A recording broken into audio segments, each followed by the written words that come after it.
Ya, silakan. Silakan duduk. Bu, yang melahirkan tadi pagi nggih? Bu Vina. Usianya berapa Bu Vina? 22 tahun, Bu. 22 tahun. Ini anak Dua. anak kedua. Ya. Tekanan darahnya 120/80 ya. Normal, nadinya juga normal, 80 kali per menit. Suhunya 36,5 derajat Celcius. Bayi laki-laki ya. Selamat atas kelahirannya, Bu. Tadi sudah nyoba menyusui?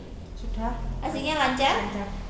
Tuhan lancar. Tapi jarak anak pertama, anak kedua lama ya. Mungkin Ya. Ibu lupa cara menyusui gimana. Tapi tadi sudah saya ajarkan. Sekarang saya ingatkan lagi supaya tidak lupa, karena anak pertama dengan anak kedua jaraknya cukup lama, takutnya Ibu lupa cara menyusui. Di sini ada Bu juga cara menyusui ya, cara menyusui bayi. Nah, bayi itu harus disusui setiap 2 jam sekali. 2 jam sekali ya. Kayak sekarang disusui ya. Nanti 2 jam kemudian meskipun bayinya tidur tetap dibangunin, disusui. Banguninnya juga jangan ayo bangun, jangan.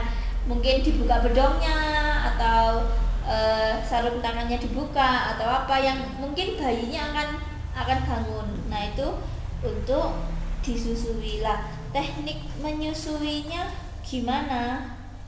Nah, ini boleh baca di sini. Paling sedikit 8 kali sehari, itu paling sedikit. Paling sedikit ya. Jadi harus lebih dari itu lebih baik. Tapi ya itulah, 2 jam sekali harus disusui. Kemudian bila bayi tidur lebih dari 3 jam, bangunkan. Harus disusui. Pokoknya yang 2 jam itu harus disusui. Kemudian cara menyusui gini, Bu. Jadi semisal ini bayi ya. Bayi itu harus ditaruh di sikunya Ibu, di sebelah sini, agak dirangkul gini.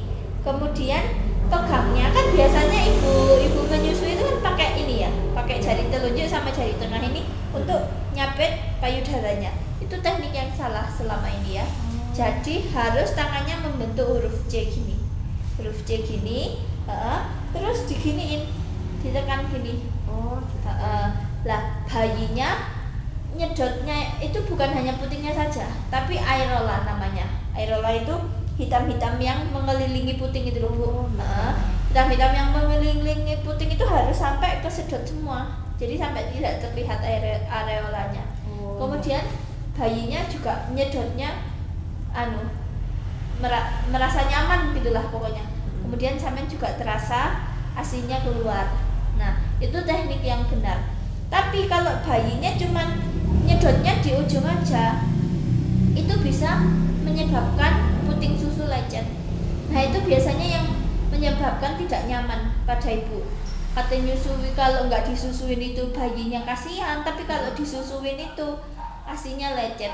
Jadi bisa mengakibatkan trauma ke ibu. Aduh, perih, putingku perih. Nanti kalau tak buat nyusuin lebih perih lagi. Nah, itu karena teknik menyusui yang salah. Jadi teknik menyusui yang benar itu tadi.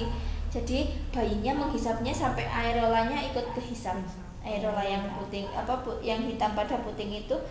Nah, kemudian kan ada cairan kuning tuh yang pertama. Itu nama apa?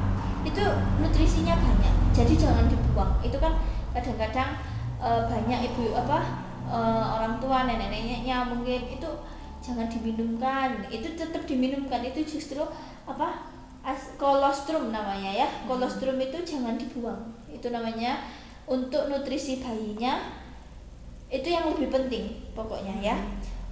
Karena asinya ibu lancar, jangan sampai dikasih susu formula. Jadi selama lahir ini sampai 6 bulan yang akan datang, bayi cukup dengan asinya ibu aja.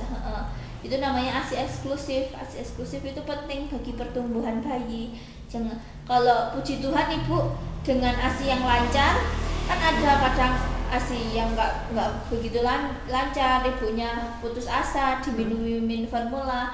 Nah, itu karena ketidaksabaran ibunya. Jadi harus sering menyusui biar ASINya lancar. Nah, itu untuk sementara ini sampai 6 bulan ke depan jangan dikasih susu formula ya.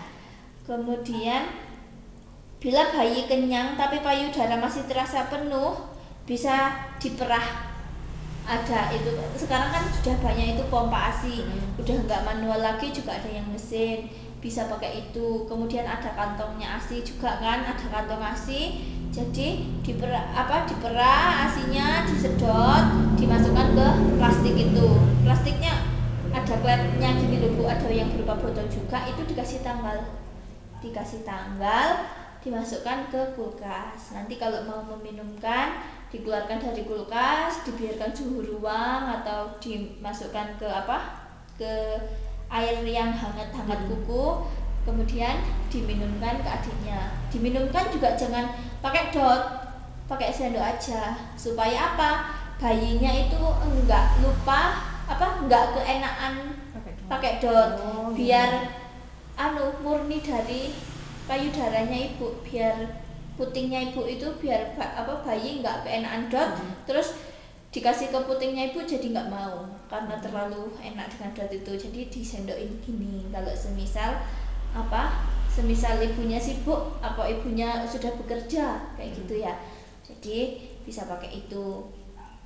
Kemudian cara membersihkan ASI sebelum dan sesudah pegang bayi, sebelum dan sesudah menyusui juga harus cuci tangan biar bersih ya, biar steril. Kemudian nyusui, tekniknya juga seperti itu. Saya ulangi lagi dengan posisi C, tangannya C gini ya, di sini. Kemudian air rollanya kesedot semua, nggak hanya putingnya, nanti bisa jadi puting lecet. Nah, sudah itu yang bisa saya sampaikan. Mungkin ada yang mau ditanyakan lagi? Sudah. Nanti kalau ada yang kurang jelas lagi bisa menghubungi saya melalui handphone, bisa WA atau bisa apa. Kalau mungkin ASINya macet, nggak keluar, itu nanti ada teknik-tekniknya, ada pijat laktasi, bisa melalui dikompres. Pokoknya usahakan adiknya minum ASI ibu ya. Sudah, ini bukunya saya kembalikan. Kalau ada yang ditanyakan hubungi saya ya, atau kalau bayinya nggak nyaman atau ada yang salah dengan adiknya, mungkin sakit atau apa, bisa langsung ke klinik.